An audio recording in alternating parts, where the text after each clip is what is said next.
C'est inexplicable. Bref. Messieurs, on va parler d'une innovation dans le monde du football. Là aussi, je pense que ça va. Sans transition. Sans transition. Quelle merde. Ça va vous faire parler. T'as dit quoi? Non, mais quelle merde. Alors, si vous n'êtes pas au courant, il va y avoir l'arrivée du carton vert. Alors, c'est un dispositif qui est actuellement testé dans une compétition officielle. Quelle compète? La Coupe du Monde des moins de 20 ans. Parce que tu sais, la FIFA, quand ils veulent lancer des trucs, ils testent d'abord ça. Ouais. Voilà. En gros, ils organisent des compètes, ils en ont tellement rien à faire qu'ils testent des trucs dans ces compètes. Quoi. Ils ne l'organisent pas, la compète, elle est déjà là, c'est juste qu'ils la testent dans cette compète. Oui, parce qu'ils en ont rien à faire. Quoi. Du coup, ils se disent si le truc c'est nul, c'est pas grave. Il a raison. On aura saboté la compète, mais on s'en fout. On teste là parce que bon. Voilà. Oui, mais c'est une compète de jeunes, c'est une gosse, quoi. Non, mais c'est vrai. De jeunes. Oui, mais donc on s'en fout quoi. Mais on s'en fout pas. Faut bien commencer quelque part. On fait des expériences parce que voilà. Est-ce que tu testerais quelque chose toi d'important dans ta vie dans une échéance importante? Est-ce que tu irais faire les crêtes pour un entretien d'embauche par exemple? Non, la crête tu vas la faire dans une soirée où t'en as rien à faire pour voir si les gens ils disent t'es BG ou pas. Voilà, mais tu vas pas le faire pour un entretien d'embauche. Alors là c'est pareil. C'est pas le débat. Messieurs. Le débat c'est voilà, est-ce que le carton vert c'est une bonne idée? Mais d'abord, il faut que je vous explique comment ça marche parce que peut-être que certains n'ont pas vu. On a déjà du mal avec le jaune et le rouge, on va rajouter un vert. Tiens, et le carton vert n'est pas vert, il est bleu. Alors, ah bon? Oui. Non mais tu te fous de ma gueule ou? Bah non. Il est vraiment bleu. Je sais pas s'il y a l'image du carton vert qui a été distribué lors du Maroc-Espagne, mais il est plutôt bleu-violet quoi. Donc, d'accord, bleu dans les couleurs. Ouais. Il y a déjà un problème de couleur. Il y a peut-être le bleu et le vert, on sait pas. Hein. C'est très bizarre, ok. Donc en gros, c'est testé pendant la Coupe du Monde des moins de 20 ans, là qui se passe au Chili. Ça permet à un entraîneur, s'il juge qu'il y a une erreur arbitrale, de challenger l'arbitre, un petit peu comme au tennis avec le Hawkeye, vous savez. Du coup, l'arbitre va revoir les images, sauf qu'il va pas revoir les images avec le center VAR, il va revoir les images avec un dispositif. Si elle fait pas accès, lui, il peut faire comme ça. Si la VAR n'intervient pas, l'entraîneur peut dire voilà, je sors mon carton, l'arbitre doit aller voir les images. C'est un dispositif qui est annexe. Il n'y a pas les mêmes angles de caméra que sur la VAR originale. Donc tu es en train de dire que la VAR originale, elle est limitée exprès pour qu'il y ait des... Non, la deuxième VAR est limitée. C'est la deuxième, pas la VAR originale. Ah, celle-là? Celle-là, elle est limitée. Il y a trois angles de caméra sur celle-là. Attends, je finis comme ça, c'est clair. Ensuite, l'arbitre, il peut aller voir les images avec son quatrième arbitre, avec l'arbitre assistant. Donc, ils peuvent regarder K2. La VAR n'intervient pas. Et voilà, du coup, si jamais la décision est changée, du coup, ça permet à l'entraîneur de récupérer encore un carton. Et c'est un peu la Kings League, en fait. Pousse, je te demande à toi, parce que toi, t'es calme, parce que toi, t'es posé, parce que toi, je vais pas aller plus loin, parce que sinon, on va se battre. C'est un très bon élève. Ça dépend le jeu. Pousse. Alors que Scipion, il y a 2 heures, j'étais pas très calme. Non, Scipion aussi, mais... Quand du Mornay,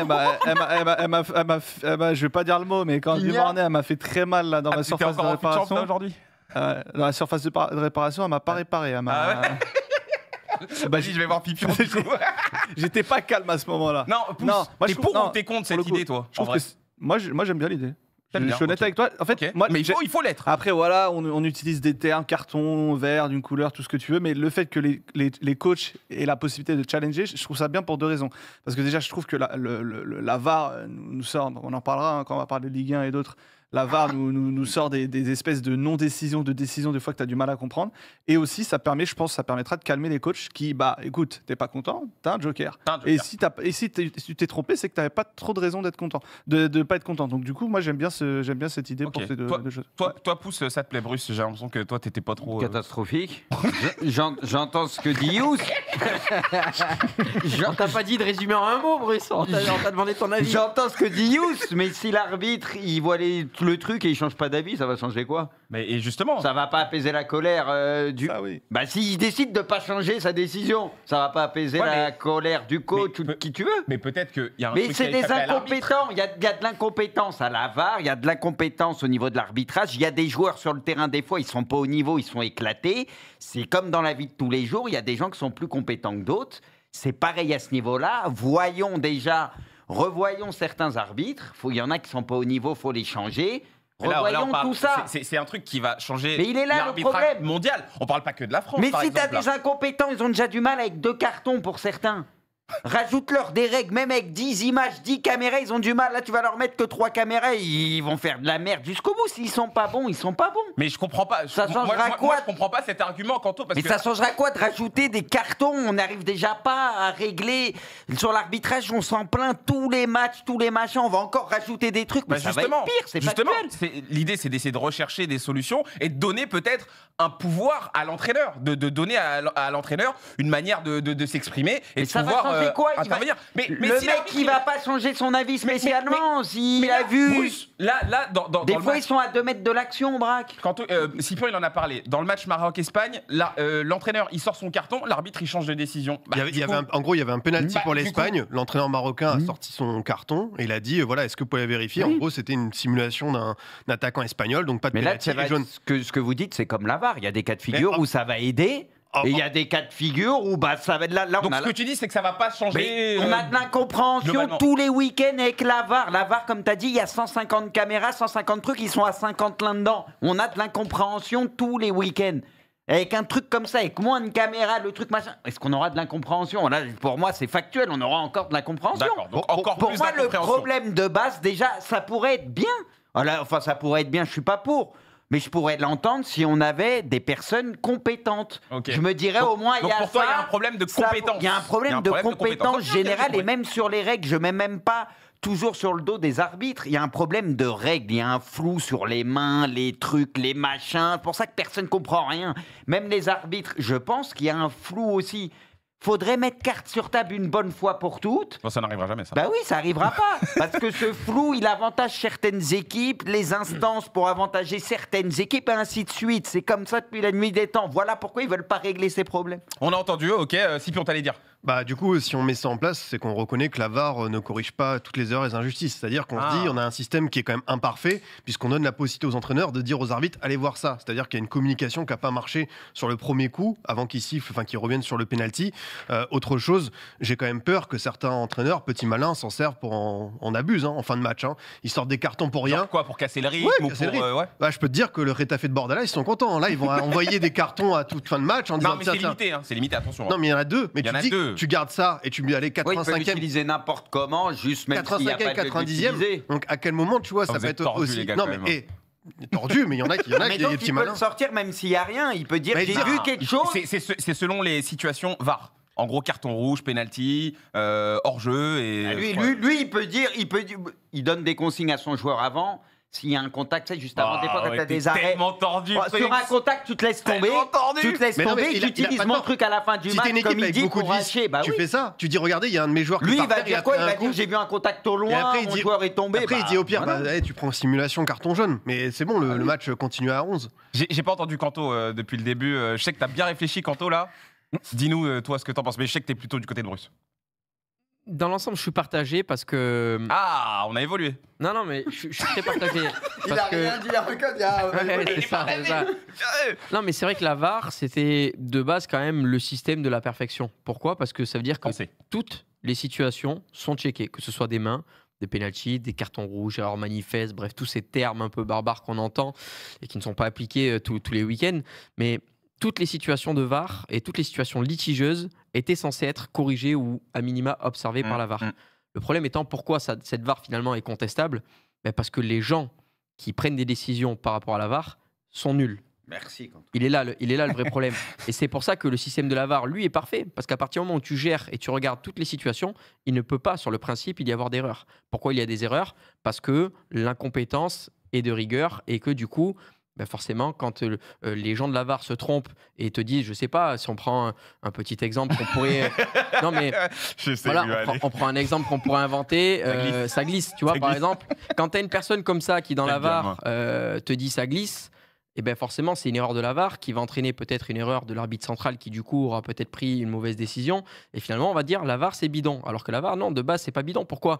Parce qu'on s'est rendu compte qu'il y avait une faute qui était potentiellement grave à vitesse réelle, mais l'application de la VAR a été mauvaise.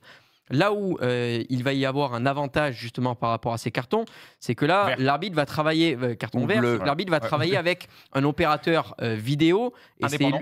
voilà, indépendant qui lui ne va rien dire, il va juste lui montrer des images. C'est ça, Son rôle, c'est ça. c'est de lui montrer des images. Donc ça veut dire que l'arbitre, lui, sera ok, enfin il sera droit dans ses chaussettes, dans ses bottes, dans ce que vous voulez, avec sa décision, une fois qu'il aura vu le cas de ses propres yeux, et personne ne va lui dire tu as eu raison ou tu as eu tort. Ça, c'est le côté très positif quand même. C'est que l'arbitre pourra se déjuger ou pourra confirmer sa décision. Ça ne veut pas dire qu'il va pas se tromper.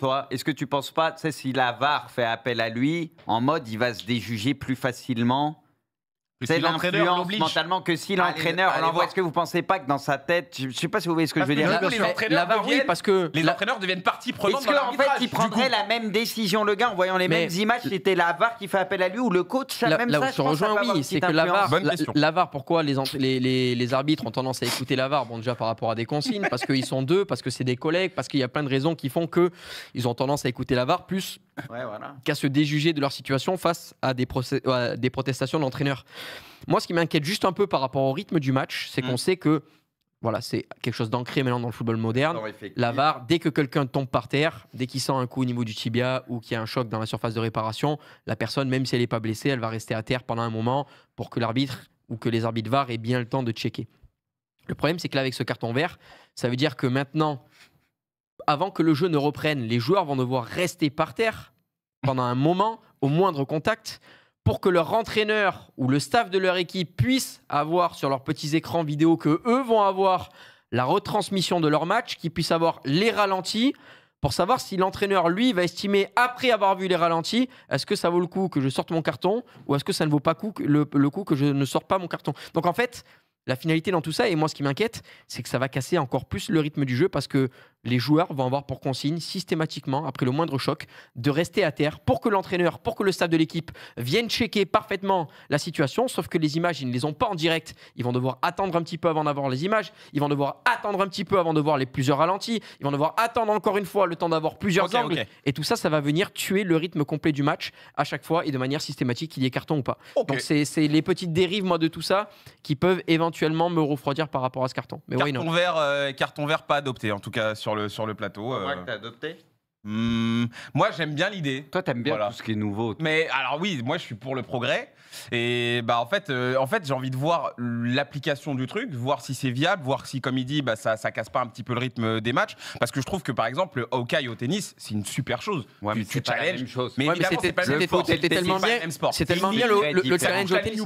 C'est tellement génial qu'aujourd'hui, il n'y a que de l'arbitrage vidéo au tennis. Il n'y a plus de challenge, il n'y a plus de tout ça. C'est 100% vidéo sur quasiment tous les tournois. Il y en a 2 ou 3 qui survivent. Je parle de l'idée de base. Maintenant, voilà. En fait, moi, je laisse sa chance au produit tout le temps. Je vois une info comme ça, ça m'intéresse. Je me dis pourquoi pas. Est-ce que ça peut pas venir améliorer en tout cas les prises de décision, fluidifier le jeu. Maintenant, si ça casse trop le jeu, si on se rend compte que, comme vous le dites, parce que vous êtes beaucoup plus tordu que moi. Moi, je suis très naïf. Tordu, on est réaliste. Non, mais voilà. Moi, j'arrive pas à aller jusque là. Tu vois. Si je vois que oui, c'est utilisé pour il y a du vice de manière très vicieuse. Tu joues avec les règles. Il joue déjà avec les règles.